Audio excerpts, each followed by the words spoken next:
조갑제 TV 시청자 여러분 안녕하십니까? 2021년 3월 25일 오전 11시 15분입니다. 이 문재인 정권의 눈치를 보는 대한민국 국군 지휘부가 북한의 도발에 대해서 항상 은폐 내지 축소 또는 북한 측에 서서 합리화하는 그런 경향을 보여주고 있습니다. 이것은 이적행위입니다. 국민의 생명, 재산, 자유보다도 김정은 그리고 김정은에게 굴종하는 문재인 편을 든다면은 이것은 대한민국 국군이 헌법 제5조를 위반하는 겁니다. 헌법 제5조는 국군은 국토방위와 국가안전보장의 신성한 의무를 다하라고 했습니다. 그리고 정치적 중립하라고 그랬어요. 정치적 중립이 아니라 정권에 충성하면서 국가와 국민을 배신하는 행위 아닙니까? 그런 행태가 지금도 진행 중인 게 아닌가 생각이 드는 것은 이번 탄도미사일로 추정되는 발사를 오늘 오전에 했는데 우선 우리 합참이 일본보다 16분 늦게 발표를 했습니다. 16분 늦게 발표를 하면서 미상발사체라고 그랬어요. 미상발사체다.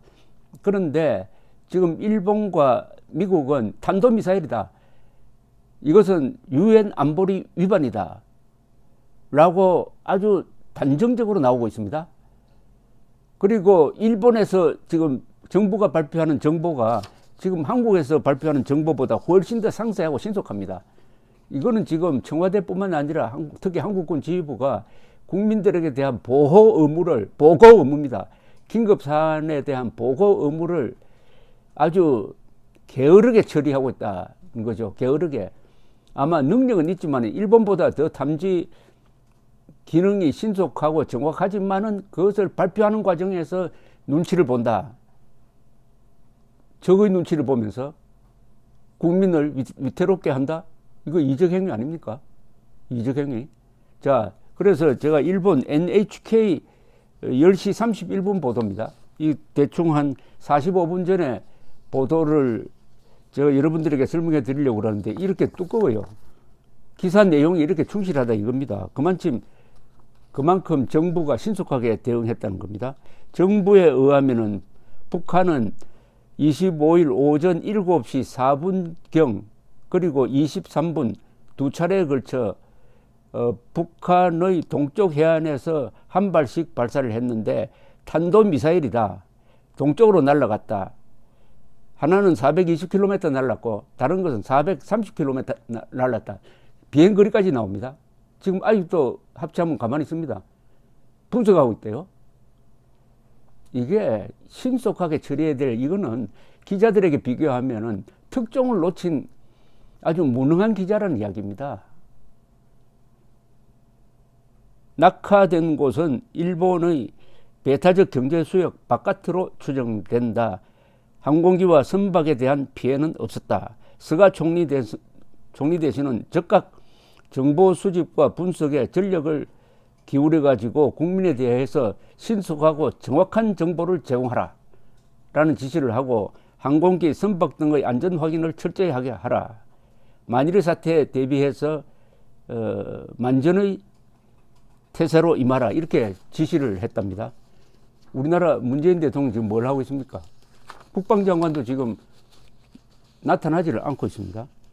총리 대신 관저에서는 국가안전보장회의가 긴급하게 열려가지고 총리 주재로 외무 대신 방위 대신이 출석해가지고 정부를 분석하고 있다. 대한민국 대통령이 뭘 하고 있습니까? 서훈 안보실장이 주재하고 있을 겁니다. 아마 스가 총리 대신은 작년 3월 29일 이래 약 1년 만에 미사일 발사가 있었다. 이것은 국제연합의 안보리 결의에 위반하는 것으로서 엄중히 항의하고 강하게 비판하는 바이다. 이렇게 언급을 했습니다. 여기에 대해서 또 방위성, 우리 국방부에 해당하는 방위성이 기자들에게 추가로 상세하게 또 쓰고 있습니다. 상세하게 정보를 제공하고 있습니다. 전에는 원산에서 작년이죠. 원산에서 미사일을 발사해가지고 250km 날랐는데 이번에는 발사 비행 거리가 더 늘었다. 그리고 지난 정보까지 다 합쳐서 또 친절하게 자기 국민들에게 알립니다.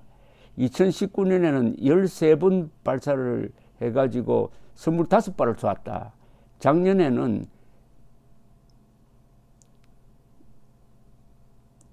3월에만 1개월간 4번 발사를 해가지고 총 8발을 쏘았다.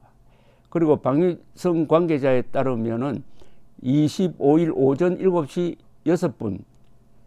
6분부터 7시 반 전에 합쳐 2번 쏘았다.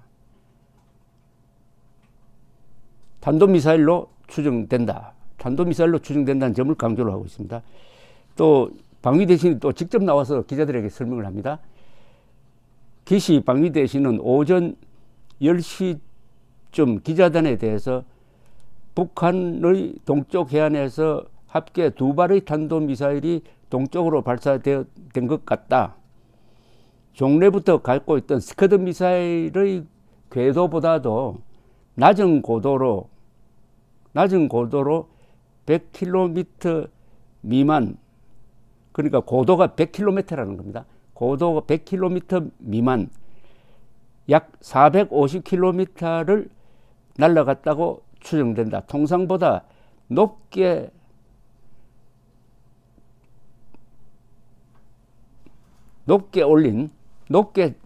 발사한 것이 아닌 걸로 봐서 그러니까 통상보다는 높게 올리지 않을 겁니다. 로프티드라는 표현을 썼군요. 로프티드 궤도가 아니다. 통상보다 높게, 이 고도를 높게 올리는 식으로 발사한 게 아니다. 그걸 로프티드라고 그러는 모양입니다. 여기 일본말로는 로프테드라고 그랬는데 이거 아마 영어로 로프티드 궤도가 아닌 것으로 보인다. 미국, 한국을 비롯해서 국제사회와 긴밀히 협조해서 정보 수집을 하고 있다. 또 해상보안청이 또 별도로 나옵니다. 해상보안청이 북한에서 발사된 탄도미사일 가능성이 있는 이 발사체가 일본 해의 배타적 경제수역 바깥에 떨어졌다. 항행 중의 선박에 대해서 근무 정보에 유의하도록 부탁한다. 뭐 이렇게 되어 있습니다. 얼마나 충실합니까? 어떤 국가의 기능은 이런 비상시에 어떻게 유기적으로 작동하느냐를 보면 압니다. 그리고 요사이 전쟁은 미사일이 날아가는 시간 내에 대응을 해야 됩니다. 이거 날아간 시간이 한 5, 6분밖에 되지 않을 겁니다. 만약 여기에 핵폭탄이 실려가지고 동쪽으로 날아가지 않고 남쪽으로 날아와서 서울 상공에 터졌다고 그러면은 지금 문재인 정부 하는 식으로는 그냥 핵폭탄 맞고 수십만이 죽는 수밖에 없는 거죠. 더구나 문재인 정권은 이럴 때 대비해가지고 핵미사일 민방위 훈련도 하지 않습니다.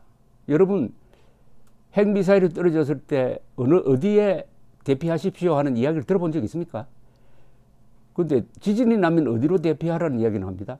지진 가능성보다는 핵미사일 맞을 가능성이 높고 지진으로 죽을 사람보다는 핵미사일 맞아가지고 죽을 사람이 계산에 따르면 훨씬 많습니다. 그런데도 이 문재인 정권은 핵미사일 훈련을 하면은 아마 김정은에게 불편을 끼친다고 생각하는 것 같아요. 불편을 끼친다고. 그러면은 북한이 김정은 위원장이 핵미사일을 쏘면은 다 맞아가지고 죽어야지 왜 살려고 대피하느냐. 그것은 불경죄다. 혹시 이런 생각을 가지고 있는 자들이 있는 거 아닙니까? 그 주사파 운동권은 김일성주의자들이니까 충분히 그런 생각을 할 수도 있습니다. 어찌하였든 일본이 이렇게 상세하게 정보를 지금 틀어놨는데 합참이 국방부가 한참 지나고 나서 어떤 보고를 하게 될지 참 궁금합니다.